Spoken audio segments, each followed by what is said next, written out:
balls from the earthquake. Nothing happened to you in Northridge. I was here with you. Right? Tom Brady has scuffed balls, for God's sakes. All right. Thank you, baby. Mm-hmm. Thank you, All guys. right. Love you. All right. Jay in Kentucky, you're on the Stephanie Miller Show. Hi, Jay. Good morning, guys. Good morning. Is it me, or is this turning into Whitewater 2.0, this Benghazi thing? It is. Who lied, the first investigation or the fifth? Yeah. Why no, and here we go again with taxpayer money for this garbage just going on and on. And I mean, you know, we say it like a joke, but that's 9 or something investigations that have some led by Republicans that found nothing. And it's exactly who lied. Right. I'm trying to figure out who lied, and they keep dragging their feet. Elijah Cummings came out yesterday and just said, "This is BS." Yeah. Bottom line, this is just BS. Yeah. I mean, and meanwhile, they're getting nothing done in the Congress. Even Boner admits they've stumbled through the first, it's like they had their sneakers tied together in the start of this. It was their first 100 days. It's their chance to get a whole lot of stuff done, and they just stumbled right out of the gate. Yeah, and you know what they're doing? They're going to sue the president. That's what Boner's going to get on, is suing the president for I don't even keep track of which thing they're suing him for now, right? Oh, my God. It's just crazy. And just like the Attorney General confirmation today, these 3 yahoos that they're bringing up, what is... I don't get it. Yeah, exactly. And meanwhile, drone guy was drunk, as we reported. He's a government employee. He had been... drinking. Yes. The man, it was a quadcopter drone. Yep. He crashed it on the White House grounds. You can get those at Radio Shack. Had been drinking before the incident. He told the Secret Service he'd been drinking at the apartment nearby before he flew the drone and lost control of the aircraft, as you do when you're drunk. Yes. As you know this. Thank God I don't have access to a drone when I'm here.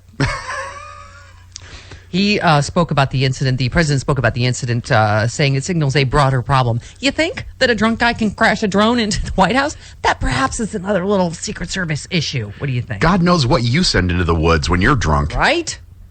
Okay, here's the president. This is a broader problem. I'll leave the Secret Service to talk about this particular event.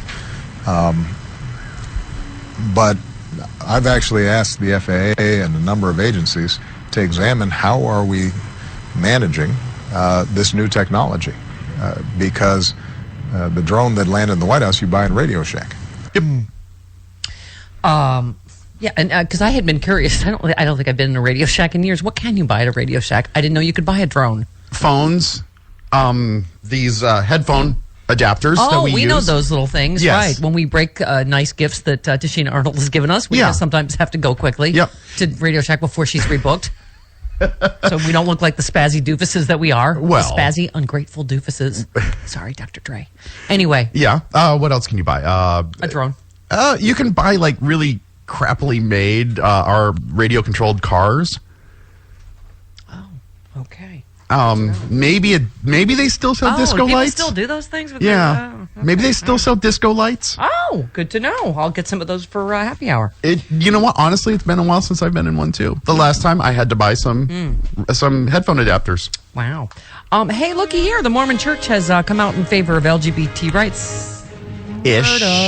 Ish.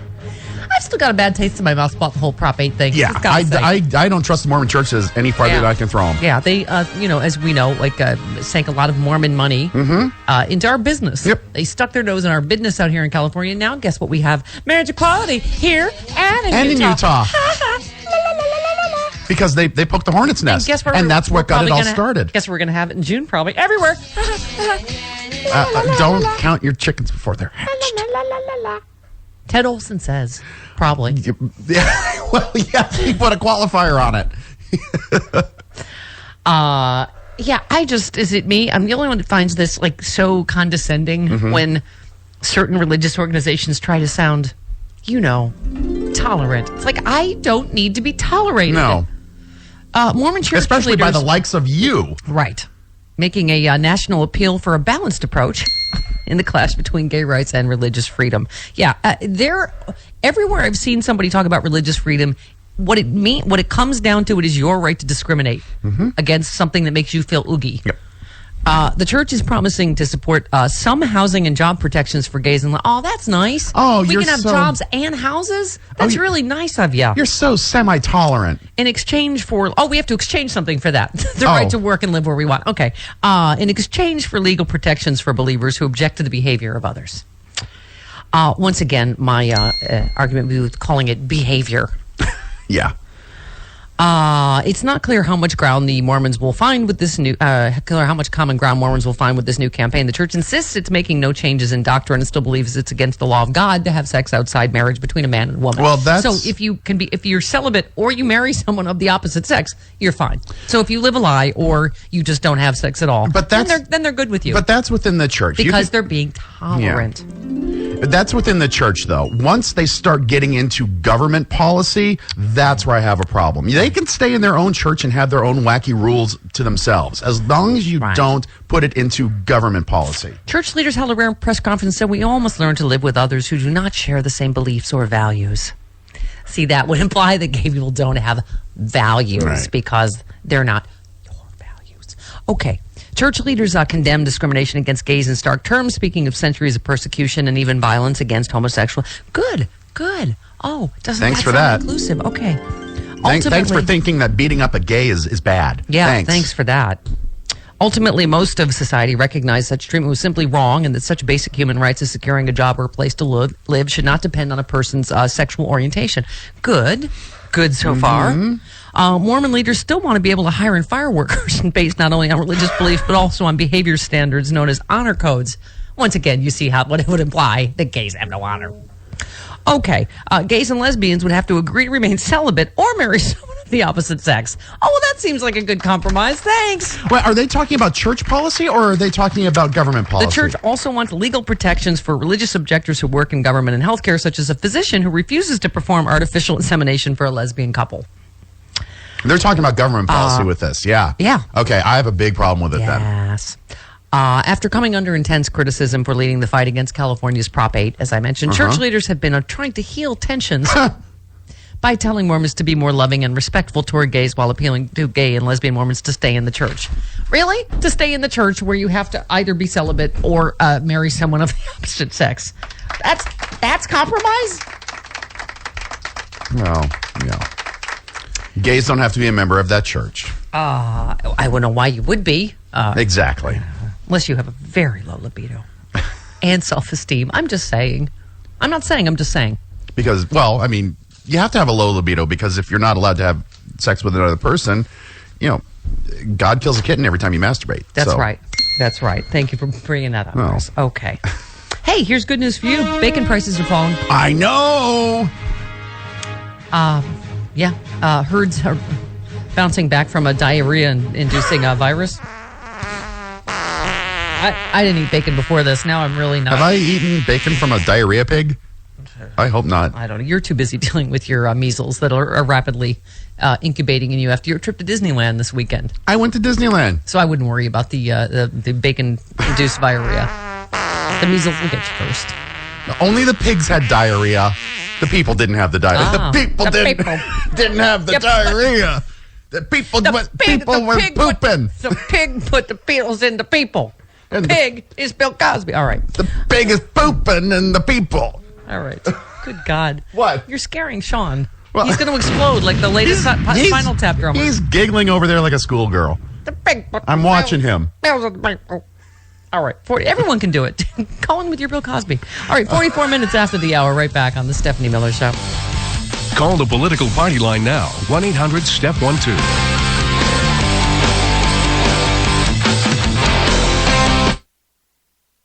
Oh, Max is gay. Look, he's going crazy over the Bob Mackie jacket.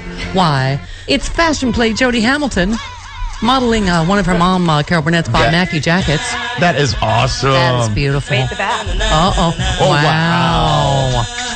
Hit it, yeah. Oh, nice. I just felt every head in West Hollywood explode. My God. Well, I do wear this when I clean the house. Do you? Of course. Yeah, it's lovely. Yes. It is just naturally. Lovely. All right. It is lovely. Hello. Hello. Jody Hamilton. Rocky Mountain Mike apologizes. The jingle is still in the works. He's fired. You're okay. Oh. The jingle is coming. You Look just, all the food you gave me. right? Nice. You are Nature awash box. in Nature Box. I am. Love it. Good morning. Good morning. Delightful Jody Hamilton. How are you? I am good. Look at her in her Beats headphones, I know. She's clashing awesome. wildly with her Bob Mackie jacket. I know. Isn't it great? Yeah. Bob's going to kill me. Do you know when your mom wore that on the show? I don't look. It's like Yeah. it's. It looks. that for like It a looks few- like early '80s. Was that Yeah, I think it was for an award show. Oh, really? Oh, it wasn't. I was going to say for the Q&A. For the, Yeah, for the, I mean, this no? would be something, or Yeah. it might have been the 25th anniversary special. You have that upstairs. Wow. You guys talk amongst yourselves. I'm going to go watch it. All right. 1-800-STEP-12, the phone number, toll free from anywhere. Would you like some fun facts about my very, very close personal friend, Carly Fiorina? Oh, sure. Yes. Because you'll be surprised to know that, first of all, she said a Mean Girls thing about Hillary. Do we have that? Yep. Here we go. Like Hillary Clinton, I too have traveled hundreds of thousands of miles around the globe. But unlike her, I've actually accomplished something. Wow, like running companies into the ground. Right. Exactly. Very Would you good like- at that. Would you like the fun facts? Here we go. Hewlett-Packard had a long track record of success. Then came Carly Fiorina in 1999, the CEO that did a better job of promoting herself than improving Hewlett-Packard. Carly was positioned as a star from Lucent, am I saying that right? Lucent Technologies. Lucent Technologies. But those who know the story behind Lucent's subsequent collapse paint a different picture. HP's board gave Carly $65 million in restricted stock to supposedly compensate her for the Lucent options that she had given up upon joining HP. However, soon after Carly left, the value of Lucent options evaporated because of the huge uncollectible debt Lucent accumulated during her tenure. As a result of the collapse, Lucent was absorbed into Alcatel. HP's stock price and overall performance declined under her tenure, and her relations with descendants of the founders and others inside the company grew contentious. That's weird because she seems so nice. Doesn't she? Many believe her biggest sin was transforming a company that was an innovative market leader focused on high growth, high profit businesses into a company that was a market follower focused on low growth, low profit businesses. Carly Fiorina's severance package at the time estimated between $21.4 to $42.4 million. Very, very, very nice golden parachute. I like that. Can I get that job? So she did accomplish a lot for herself. Sure. Not really for anyone who worked at HP or stockholders or, anything like that. But wow. I can run a company into the ground. I could. I would do it for less than a I do. $25 million I'd do golden it for like parachute. $5 million. I would leave this show for a lot less than that. Let's go to Clay in Maine. You're on the Stephanie Miller Show with Jody and Company. Hey, Clay. Hey. Hi. Hey. Hello. Stephanie. Yes, go ahead. Okay, all right. Now, I'm going to say three different things that are entirely unrelated, but they're incredible. Okay. All right. First of all, I listened to Mitt Romney. This goes back about a half hour to that guy. I listened to him give a speech on religion, just religion, in November 2007. And it was actually a little intellectual.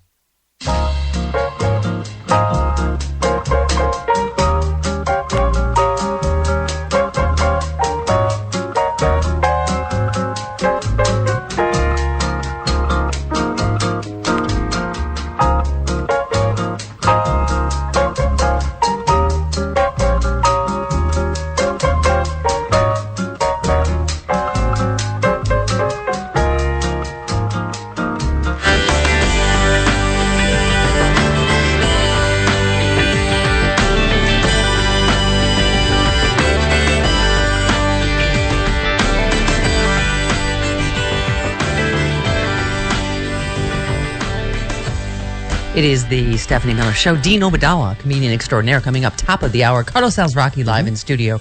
Hour number 3, 1-800-STEP-12, the phone number. Alana in Chicago. Hello, Alana. Hello. I was calling with respect to Chris's comment about who would want to be a member of the Mormon Church. It's fairly easy to exit the Mormon Church if you're a convert, but converts are relatively low. Most members are born in the church. Right. And if you get excommunicated, then you have no contact with your family. Right. And so there's a fairly large problem of youth in Utah that are struggling very much with this issue of no sex, Sure. or married, and there's a high suicide rate. And so I just thought to put the perspective for your listeners, it's a major issue. And Utah also has the highest instance of antidepressant use of any state in the country. And porn, right? Yeah. I think. Yeah. Yep. Interesting. Yes. So I just thought, it's not that easy to exit the church. It's Right. very much a